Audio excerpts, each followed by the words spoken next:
terima kasih atas waktunya Mbak Firda.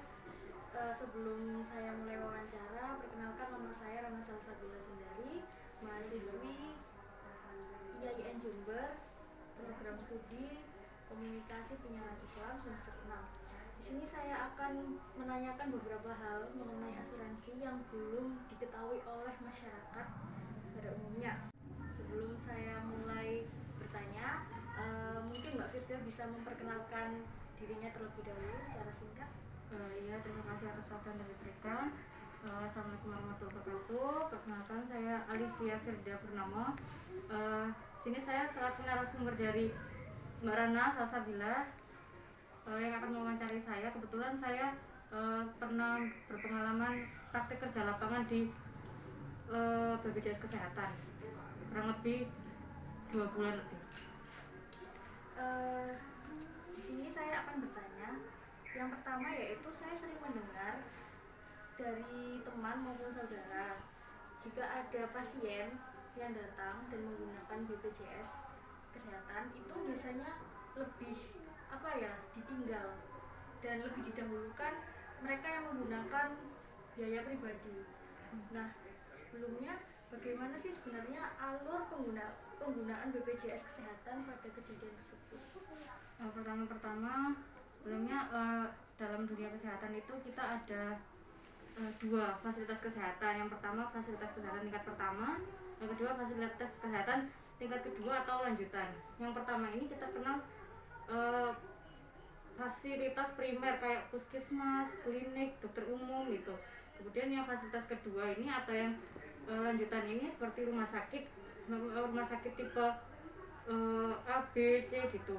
Nah, di sini urutannya untuk pertama kali itu dia harus ke fasilitas tingkat pertama dulu.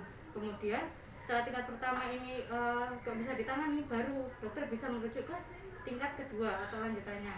Gitu seterusnya. Jadi emang urutannya harus seperti piramid. Jadi harus dari bawah dulu, baru dari bawah nggak bisa, baru ke atas, kemudian ke atas lagi. Jadi harus berurutan. Kecuali kalau tindakan darurat seperti emang mengancam nyawa gitu, ya seperti itu. Jadi kita bisa langsung ke rumah sakit, ke IGD-nya. Di situ pihak IGD harus wajib menangani gitu. Meskipun itu dari asuransi manapun, meskipun asuransi swasta juga seperti itu, pada dasarnya harus didulukan. Tapi biasanya saya sering mendengar kayak, wah ini kurang data-datanya atau kurang data-data yang kurang lengkap seperti itu Mbak. Bagaimana ya? Data-data pelengkap itu maksudnya nggak gimana? Kayak misal dari rumah sakitnya itu banyak alasan gitu. Oh ini masih bisa ditangani nanti bisa gitu, padahal kondisinya dia itu sudah benar-benar darurat gitu, sudah mengancam nyawa gitu, sudah hampir meninggal. Sebenarnya itu harus ditangani dulu ya. Kita lepas dari dia pakai asuransi apapun itu, apalagi BPJS kan ini menyangkut nyawa. Jadi kita pakai prinsip manusiawinya gitu. Jadi harus didulukan. Kalau menurut saya gitu. Lagi pula dokter yang merujuk ini pun pastinya sudah tahu kemampuannya gitu loh. Oh saya nggak bisa, jadi saya rujuk. Kalau dirujuk kan dia harus ada itu alurnya sesuai di rumah sakit itu. Terus pertanyaan kedua, saya percaya nggak semua rumah sakit itu seperti itu ya kan. Tapi ada beberapa rumah sakit yang menyepelekan. Mengapa ada rumah sakit yang menyepelekan pasien yang menggunakan BPJS Kesehatan? Nah, saya ini pernah lihat di Instagram ya Mbak, ada kayak sebuah postingan. Dia tuh ada salah satu komentar tuh bilang kayak gini, saya pernah pakai BPJS waktu operasi sesar dan jahitan operasi sesarnya itu nggak rapi gitu. Terus kemudian ada yang jawab lagi, saya pernah kok pakai BPJS dan operasi sesar tapi jahitannya rapi di rumah sakit ini gitu. Itu kok bisa berbeda, itu kenapa ya Mbak? Emang ada beberapa fasilitas kesehatan yang mungkin kurang menaati aturan ya. Sebenarnya itu kan di BPJS itu sudah ada ketentuannya, mulai dari perawatannya itu harus standarnya kayak gimana, obatnya apa, itu sudah ada sebenarnya. Dan tiap rumah sakit pun sebenarnya sudah punya sendiri clinical pathway atau alur itunya ya. Jadi harusnya para tenaga medis atau dokter itu udah mengikuti gitu. Jadi kalau misalnya itu rapi atau enggaknya itu saya kira itu tergantung oleh dokternya sendiri. Di BPJS pun kalau di fasilitas kesehatan pertama kita ada namanya credentialing ya. Credentialing itu kita menilai sebenarnya ini bisa nggak dilanjutin kerjasamanya gitu. Jadi kita punya ini punya apa hak untuk kalau memang banyak respon dari peserta yang di vaskes itu baik, kita bisa lanjut. Kalau misalnya banyak yang di situ dokternya nggak enak gini-gini, sebenarnya BPJS itu bisa memutus.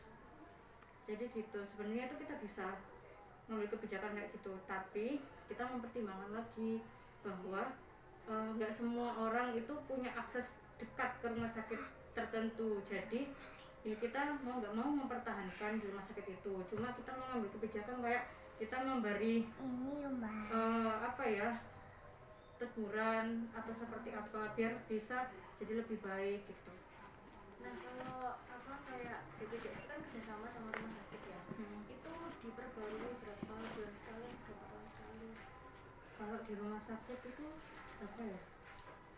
Kalau di fasilitas pertama itu 2 tahun sekali. Kemudian alasan selanjutnya, rumah sakit itu kadang memandang sebelah mata pada peserta BPJS Kesehatan, karena dulu yang kita tahu BPJS itu kan defisit ya, jadi banyak rumah sakit yang belum dibayarkan. Tapi kan sekarang ada berita terbarunya bahwa BPJS Kesehatan itu sudah surplus 18,7 T, jadi rumah sakit itu nggak perlu khawatir lagi dan harus melayani peserta BPJS itu dengan semaksimal mungkin, karena BPJS itu pasti bayar gitu. Adapun kalau telat-telatnya itu biasanya bukan gara-gara BPJS sendiri juga, bisa jadi rumah sakit kita tuh ada klaim untuk biaya itu. Nah di situ kita juga punya ketentuan sendiri di BPJS itu, kayak apa aja yang ditanggung. Sebenarnya rata-rata semuanya ditanggung, cuma kan kita harus cek apa benar sih atas nama Ibu A ini emang periksa di situ selama 10 hari. Kita harus tahu itu dulu biar itu enggak datanya itu nggak asal gitu. Jadi kita bayarnya juga benar pasti bahwa emang nona X itu di situ. Nah jadi kalau di situ kalau ada yang nggak benar itu pihak BPJS itu mengkonfirmasi kembali ke rumah sakit gitu. Nah yang buat lama itu kadang kalau ada hal yang nggak sama gitu, jadi kita harus konfirmasi lagi terus kembalikan lagi, itu kan membuat lama. Kalau misalnya dari awal sudah mengikuti aturan gitu, itu kan jadi oh iya benar semua tinggal dicairkan gitu, nggak perlu konfirmasi. Terus yang pertanyaan ketiga, itu apa semua penyakit itu tercover oleh BPJS? Kalau misalkan enggak, itu penyakit apa aja yang enggak tercover? Di BPJS itu semua penyakit di cover gitu, obat-obatnya pun juga semuanya, pokoknya dengan alasan medis. Kalau alasannya untuk estetika gitu BPJS nggak menanggung. Misalnya mbaknya pengen masang behel, tujuannya karena ya pengen gaya aja karena tren, nah di situ kita nggak menanggung kayak gitu. Kalau misalnya emang disarankan oleh dokter gigi karena kebutuhan giginya emang butuh di behel, nah BPJS bisa menanggung. Tapi karena estetika kita nggak menanggung, itu salah satu contohnya. Kemudian sebenarnya peserta sendiri itu bisa loh cek sendiri hak apa yang didapat, terus obat-obat apa yang didapat itu bisa sebenarnya. Di BPJS itu ada aplikasi Mobil JKN. Di situ peserta bisa lihat sendiri apa sih yang didapatkan ikut BPJS itu, apa aja sih obat yang didapatkan gitu. Jadi kalau misalnya di rumah sakit harusnya dapat obat ini kok nggak dapat, nah kita tuh sebenarnya bisa loh, mbak di BPJS saya itu sebenarnya kita udah dapat kok ini nggak dikasih gitu. Sebenarnya itu bisa kita, kan itu hak kita sebagai peserta karena kita sudah bayar gitu ya. Kadang kan rumah sakit juga sudah habis bu gitu. Iya, ya kan gimana gitu. mbak kalau sudah habis bu gitu gimana? Harusnya kan nggak boleh ya, kita sebenarnya bisa melapor di rumah sakit itu ada unit pelaporannya, jadi nanti biar bisa dilaporkan ke BPJS gitu. Mungkin cukup sekian pertanyaan dari saya. Terima kasih banyak Mbak Firda atas penjelasannya. Wassalamualaikum.